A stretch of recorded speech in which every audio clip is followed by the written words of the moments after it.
আচ্ছা, বাংলাদেশের সুলতানি আমলের স্থাপত্যের কথা ভাবলে কিন্তু চোখে অনেক কিছুই ভেসে ওঠে। তো আজকে আমরা ঠিক সেরকমই এক অসাধারণ নিদর্শনের গল্প শুনব, যেটা কিনা তার একদম অন্যরকম পাথরের নির্মাণের জন্য খুব বিখ্যাত। চলুন শুরু করা যাক। শুরুতেই একটা মজার ব্যাপার বলি।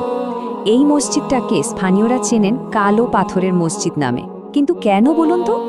নামের মধ্যেই কিন্তু এর আসল পরিচয় আর দারুণ একটা ইতিহাস লুকিয়ে আছে। তো যে মসজিদটার কথা আমরা বলছি সেটার আসল নাম হলো কুসুম্বা মসজিদ।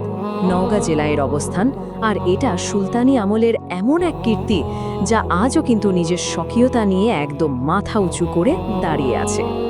যদি আরও নির্দিষ্ট করে বলি, মসজিদটা নওগাঁ জেলার মান্দা উপজেলার কুসুম্বা গ্রামে অবস্থিত। আর এটা সুলতানি আমলে বানানো হয়েছিল।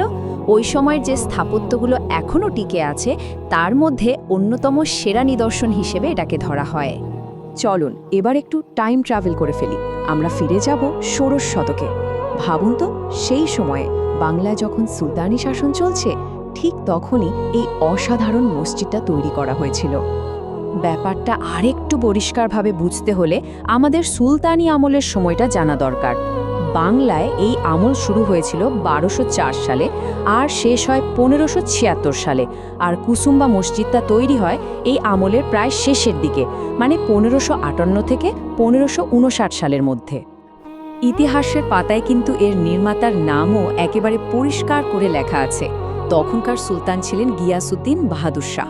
তারই একজন কর্মকর্তা নাম সুলাইমান, তিনি এই মসজিদটা তৈরি করেন। মানে বুঝতেই পারছেন এর ঐতিহাসিক গুরুত্ব কিন্তু অনেক।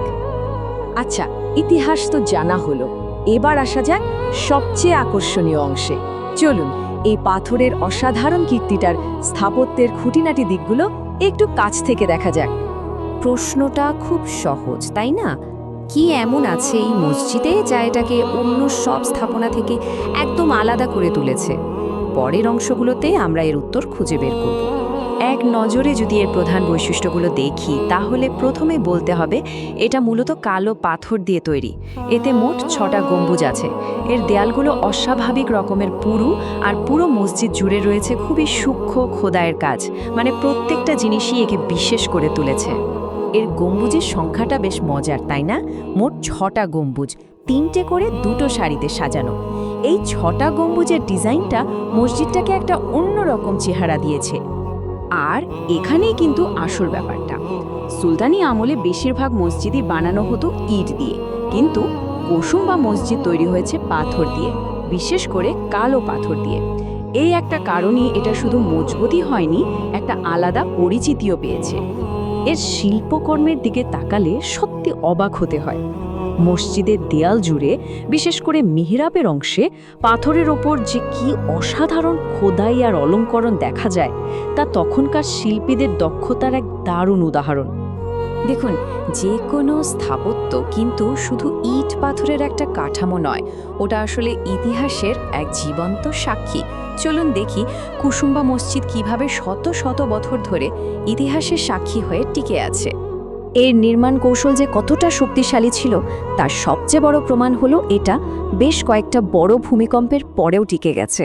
ভাবা যায়, কিছু ক্ষতি হলেও এর মূল কাঠামো কিন্তু আজও প্রায় অটুট। এটা তখনকার ইঞ্জিনিয়ারিংয়ের শ্রেষ্ঠত্ব প্রমাণ করে। এই কথাটা মসজিদটার গুরুত্বকে খুব সুন্দরভাবে তুলে ধরে। মানে এটা শুধু একটা উপাসনার জায়গা নয়, বরং সুলতানি আমলের শিল্প আর স্থাপত্যবিদ্যার একটা জীবন্ত দলিল। এর প্রত্যেকটা পাথর যেন সেই সময়ের গল্প বলে। আর ঠিক এ কারণেই বর্তমানে এটি বাংলাদেশের একটা সংরক্ষিত প্রত্নতাত্ত্বিক এলাকা।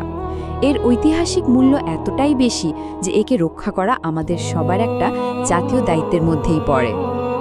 তো সবশেষে একটা প্রশ্ন কিন্তু থেকেই যায়, এই যে আমাদের এত অমূল্য একটা ঐতিহ্য, এটাকে রক্ষা করার ক্ষেত্রে আমাদের ঠিক কী ভূমিকা থাকা উচিত?